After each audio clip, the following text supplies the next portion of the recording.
रात के सन्नाटे में जब पूरा मरुधर अंधकार की चादर ओढ़े सो रहा था, तभी एक स्त्री मंद कदमों से रेतीली भूमि पर आगे बढ़ रही थी। उसका चेहरा तेज से दमक रहा था, मानो चंद्रमा स्वयं पृथ्वी पर उतर आया हो। यह थी करणी माता, एक महान विभूति जिनकी भविष्यवाणियां अचूक थीं और जिनकी शक्ति को स्वयं राजघराने भी नकार नहीं सकते थे। करणी माता का जीवन रहस्यों और चमत्कारों से भरा हुआ है। उन्हें दुर्गा का अवतार माना जाता है और उनकी पूजा विशेष रूप से राजस्थान में की जाती है। बीकानेर में करणी माता मंदिर अपनी वास्तुकला के लिए ही लोकप्रिय नहीं है, बल्कि यह मंदिर 25,000 से ज्यादा चूहों का घर है, जिन्हें अक्सर ही यहाँ घूमते देखा जाता है। आमतौर पर कोई भी चूहों की झूठी चीज खाने के बजाय फेंक देता है, लेकिन यहाँ पर भक्तों को चूहों का झूठा प्रसाद ही दिया जाता है। ये इस मंदिर की पवित्र प्रथा है। यही वजह है कि भारत और विदेशों के विभिन्न कोणों से लोग इस अद्भुत नजारे को देखने आते हैं। उनका जन्म 13887 ईस्वी में हुआ था और वे चारण वंश की एक दिव्य आत्मा मानी जाती हैं। उनके जीवन में कई चमत्कारिक घटनाएं घटी, जिनकी वजह से वे एक देवी के रूप में पूजी जाने लगी। ऐसा माना जाता है कि उनका जन्म 1300 के दशक के अंत में किनिया कबीले के मुखिया के घर रद्धिकंवर के रूप में हुआ था। उनका जन्म अपने आप में एक दिव्य घटना है, क्योंकि उनकी मां ने 21 महीने तक गर्भधारण किया था। अपने जन्म से पहले उन्हें देवी के साथ एक सपना आया था, जिसमें भविष्यवाणी की गई थी कि उनका छठा बच्चा स्वयं देवी होगा। उनके चमत्कार करने की कई कहानियां हैं। बचपन से ही कहा जाता है कि उनके पास लोगों को ठीक करने की कुछ असाधारण शक्ति थी। इसी वजह से उनका नाम करणी माता जी पड़ा। चमत्कारी मां, कहा जाता है कि वह राजस्थान में घूमती रही, खास तौर पर जोधपुर और बीकानेर में। करणी माता जी इन दोनों जगहों के शाही परिवार में बहुत पूजनीय थी। आखिरकार वह बीकानेर के पास इस छोटे से गांव देशनौक में आ गई। कहा जाता है कि वह आखिरकार अपने अनुयायियों के साथ यहीं बस गई, जब तक कि वह रहस्यमय तरीके से गायब नहीं हो गई। जब यह हुआ तब वह 151 साल की थी। कुछ कथाओं के अनुसार यह भी बताया जाता है कि जोधपुर से पहले मंडोर मारवाड़ देश की राजधानी हुआ करती थी। 1394 के साल में परिहारों या इंदा राजपूत राणा गंगदेव ने अपनी बेटी लीलादे की शादी रावचुंडा से की और मंडोर दहेज में दे दिया। यहां से मारवाड़ डच में राठौद्धों के शासन की शुरुआत होती है, जो कि 1949 तक बदस्तूर जारी रहा। रावचुंडा के बेटे हुए राव रिडमल। उस समय मंडोर इतना मजबूत राज्य नहीं हुआ करता था और मेवाड़ का सूरज उरूज पर था। राव रिडमल मेवाड़ राज्य के राणा मोकल के यहाँ सेनापति की हैसियत से काम करने लगे।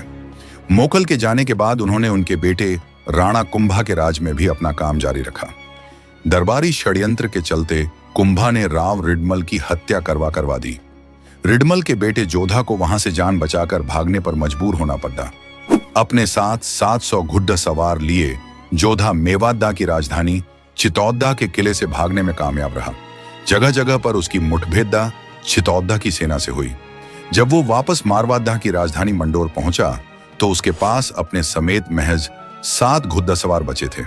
संकट की इस घद्दी में जोधा को उस शरणगाह की याद आई जहां कभी उसके पिता ने शरण ली थी, माने कि जांगलू पश्चिमी राजस्थान का वो हिस्सा जिसे हम लोग आज बीकानेर, चुरू हनुमानगढ़ और श्री गंगानगर के नाम से जानते हैं। यहां उसकी मुलाकात उस महिला से होनी थी जिसने उसके पिता को राजा बनाया था। सन 1387 की बात है। मारवाड़ के स्वाब गांव में मेहाजी चारण के घर छठी बेटी का जन्म हुआ। मेहाजी को एक बेटे का इंतजार था। मेहाजी ने अपनी छठी बेटी का नाम रखा रिद्धा बाई। लोक कथा है कि किशोर काल में रिद्धा ने अपनी बुआ की टेरी अंगुली को एक स्पर्श से ठीक कर दिया था। इसके बाद उसकी बुआ ने उसे नया नाम दिया करणी माने चमत्कारी। शादी लायक उम्र होने पर पिता मेहाजी ने करणी की शादी उनके साठिका गांव के दीपोजी चारण से कर दी। शादी के बाद करणी ने साफ कर दिया कि उसकी शादी में कोई दिलचस्पी नहीं है। करणी ने अपनी छोटी बहन गुलाब की शादी दीपोजी से करवा दी और खुद को गृहस्थ जीवन से अलग रखा। उस दौरान मारवाड़ देश में भयंकर अकाल पड़ा और दीपोजी ने अपनी और अपने मवेशियों की जिंदगी बचाने के लिए मारवाड़ देश से जांगलू की तरफ रुख किया। यहाँ के एक गांव में उन्होंने डेरा डाल दिया। उस समय तक रावचुंडा मारे जा चुके थे और उसके बेटे कान्हाराव कांजी का शासन इस इलाके में चलता था। दीपोजी और करणी ने जांगलू एक गांव में डेरा डाल दिया। यहाँ कांजी के कुछ सैनिकों ने करणी और उसके मवेशियों को पानी पीने से रोक दिया। जब यह खबर राव रिडमल को लगी तो करणी और दीपोजी के पास आया और उन्हें पास ही के गांव बीड के गौचर में चलने के लिए कहा। करणी के बीड जाने की बात सुनकर कांजी खींच गया। उसने मौके पर आकर करणी को आदेश दिया कि वो उसका राज्य छोड़ा कर चली जाए। करणी ने उसे काफी धिक्कारा और अंत में शर्त रखी कि अगर वो उनकी पूजा की पेटी बैलगादी पर रख देता है तो वो उसका राज्य छोड़ा कर चली जाएंगी। राव कांजी बद्धी मशक्कत के बाद भी ऐसा करने में कामयाब नहीं हुआ। राव कांजी इससे और गुस्सा हो गया। उसने करणी को ललकारते हुए पूछा कि वो जादू ही दिखा रही है तो बताए कि वो कब मरेगा। करणी ने उसे चेताया कि उसकी जिंदगी महज 1 साल और बची है। इसके बाद करणी ने जमीन पर एक लीक खींची और कांजी को कहा कि यह लीक ही उसकी जीवन रेखा है, अगर वो इसे पार करेगा तो मारा जाएगा। कहते हैं कि कांजी ने तमाम चेतावनी के बावजूद ऐसा करने का साहस किया और मारा गया। इसके बाद करणी ने कांजी के छोटे भाई रिडमल को जांगलू का राजा घोषित कर दिया। यही रिडमल राव जोधा के पिता थे। इस घटना ने करणी को साधारण महिला से लोग उन्हें करणी माता के तौर पूजने लगे। जोधा और जोधपुर चित्तौड़ से जान बचाकर भागे राव। जोधा जब जांगलू पहुंचे तो उनके पास न तो सेना थी और न ही राज्य, केवल कुछ वफादार साथी उनके साथ थे। चारों ओर संकट के बादल थे, लेकिन किस्मत को कुछ और ही मंजूर था। यही वह समय था जब जोधा की भेंट करणी माता से हुई। करणी माता ने न केवल उन्हें आश्रय दिया बल्कि उनका मनोबल भी बढ़ाया। उन्होंने जोधा को समझाया कि पराजय अंतिम नहीं होती, शक्ति को फिर से संगठित किया जा सकता है।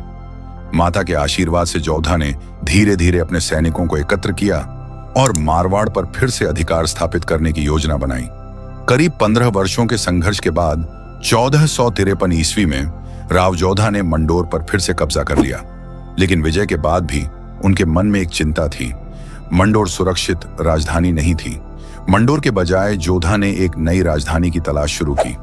दक्षिण की ओर 9 किलोमीटर दूर एक ऊंची पहाड़ी थी जहां चिड़ियानाथ नामक जोगी संत निवास करते थे। इस कारण इसे चिड़ियाटूक की पहाड़ी कहा जाता था। जोधा को यह स्थान रणनीतिक रूप से उपयुक्त लगा। 12 मई 1459 को इस पहाड़ी पर एक नए किले की नींव रखी गई। लेकिन यह केवल एक निर्माण कार्य नहीं था, यह भविष्य की एक भव्य राजधानी की शुरुआत थी। राव जोधा अपने कठिन समय को नहीं भूले थे। उन्हें याद था कि जब उनके पास कुछ नहीं था तब करणी माता ने उनकी सहायता की थी। उनकी श्रद्धा माता के प्रति गहरी थी। इसलिए जब नए किले की नींव रखी गई तो जोधा ने करणी माता को विशेष रूप से आमंत्रित किया। माता देशनोक से चलकर चिड़ियाटूक आईं और अपने दिव्य स्पर्श से इस भूमि को आशीर्वाद दिया। यहीं से जन्म हुआ जोधपुर का एक ऐसा शहर जो शक्ति, रणनीति और आस्था का प्रतीक बन गया। राव जोधा की कड़वी बातों से आहत होकर उनका छोटा बेटा बीका 1465 में मेहरानगढ़ छोड़कर निकल पड़ा। जाते समय उसने अपने पिता से कहा कि वह खुद अपना राज्य स्थापित करके दिखाएगा। उसके पास मात्र 100 घुड़सवार और 500 पैदल सैनिकों की एक छोटी सेना थी, लेकिन उसका साथ देने के लिए उसका चाचा रावत कांधल मौजूद था। बीका अपने लश्कर के साथ जांगलू पहुंचा, जहां उसने उसी करणी माता की शरण ली जिन्होंने उसके दादा और पिता को संकट के समय सहारा दिया था। करणी माता की प्रेरणा से बीका ने धीरे धीरे जांगलू के छोटे छोटे ग्राम राज्यों पर कब्जा करना शुरू किया। जांगलू, जिसे महाभारत काल में जांगल देश कहा जाता था, वर्तमान में बीकानेर, चूरू, हनुमानगढ़ और गंगानगर के रूप में जाना जाता है। बीका के आगमन से पहले इस क्षेत्र में 7 जाट गोत्रों के छोटे छोटे गणराज्य बसे थे, जिन्हें 7 पट्टी 57 मांझ कहा जाता था। इनमें सबसे प्रभावशाली गोदारा गोत्र था, जिसका प्रमुख चौधरी पांडु था। जब पांडु ने सारण गोत्र के चौधरी पूला सारण की पत्नी मलकी का हरण कर लिया, तब पूला ने पूर्णिया, बेनीवाल, जोहिया, सिहाग और कसवां चौधरियों को एकजुट कर गोदाराओं के विरुद्ध युद्ध छेड़ दिया। यही वह क्षण था जब बीका ने मौके का फायदा उठाया। उसने चौधरी पांडु को युद्ध में सहायता दी और बदले में उसकी अधीनता स्वीकार करवाई। संधि के अनुसार बीका को 300 गांवों में कर वसूलने का अधिकार मिला। गोदाराओं के पतन के बाद अन्य जाट गोत्रों ने भी एक एक कर बीका की अधीनता स्वीकार कर ली और कुछ ही वर्षों में बीका 2500 गांवों का स्वामी बन गया। इस तरह राजस्थान में राठौड़ों के दूसरे बड़े राज्य की नींव पड़ी। जिसे आगे चलकर बीकानेर के नाम से जाना गया।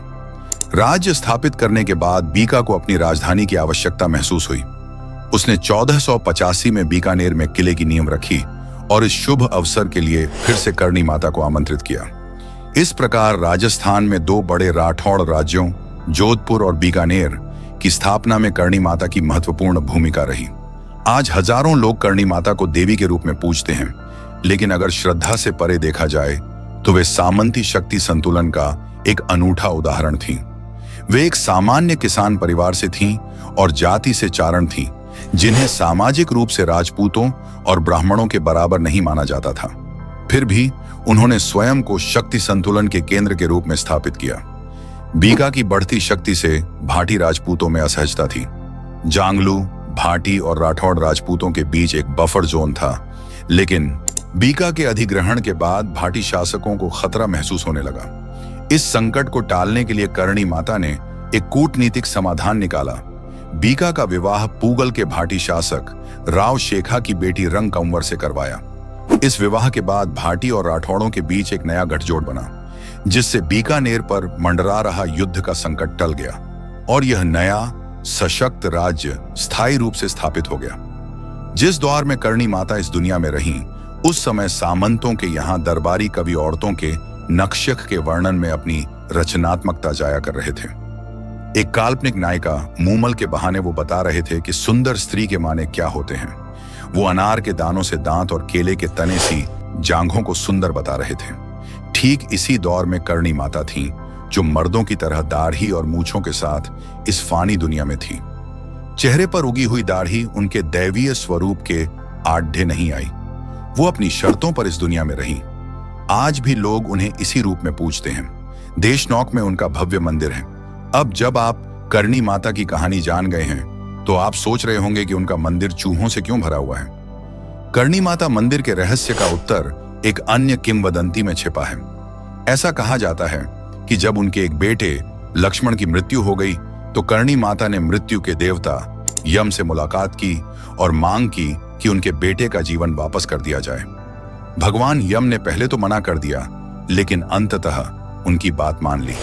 उन्होंने उनके बेटे और चारण वंश के बाकी पुरुष अनुयायियों को चूहों के रूप में पुनर्जन्म दिया। उन्होंने कहा कि आगे चलकर उनके परिवार के सभी सदस्य चूहों के रूप में पुनर्जन्म लेंगे और फिर वे फिर से मरेंगे और मानव जीवन प्राप्त करेंगे। और इस प्रकार आपको इस करणी माता देशनोक मंदिर में बहुत सारे चूहे मिलेंगे। इस मंदिर में हजारों चूहे हैं। इनमें कुछ सफेद चूहे भी हैं, जिनको लेकर कहा जाता है कि ये करणी माता और उनके पुत्र हैं। इसीलिए इस मंदिर में चूहों को भगवान की संध्या दी जाती है और उनकी पूजा की जाती है। इतना ही नहीं, मंदिर में मिलने वाला प्रसाद चूहों का झूठा होता है, लेकिन आज तक इनसे किसी भी प्रकार की कोई बीमारी नहीं फैली। अगर किसी चूहे को पहुंचा नुकसान तो कैसे करेंगे भरपाई? दरअसल इस मंदिर में मौजूद हजारों चूहों को करणी माता की संतानें मानी जाती हैं। इसलिए गलती से भी चूहों को चोट पहुंचाना यहाँ गंभीर पाप माना जाता है। लोगों के पैरों के नीचे आने की वजह से किसी चूहे को कोई नुकसान न हो, इसीलिए यहाँ पैर उठाकर चलना मना है, बल्कि पैर घसीटकर चलना पड़ता है। अगर गलती से किसी भक्त की वजह से किसी चूहे की मौत हो जाए तो उसके लिए भरपाई करनी पड़ती है। ऐसा होना अशुभ और गंभीर अपराध माना जाता है। अगर किसी व्यक्ति के पैरों के नीचे आने से किसी चूहे की मौत हो जाए तो मरे हुए चूहे के वजन के बराबर का सोने से बना चूहा मंदिर में समर्पित करना पड़ता है।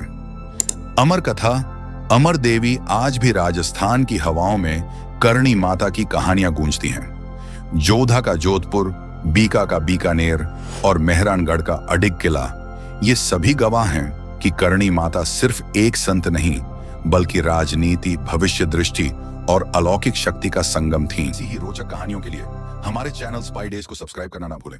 मिलते हैं अगली वीडियो में।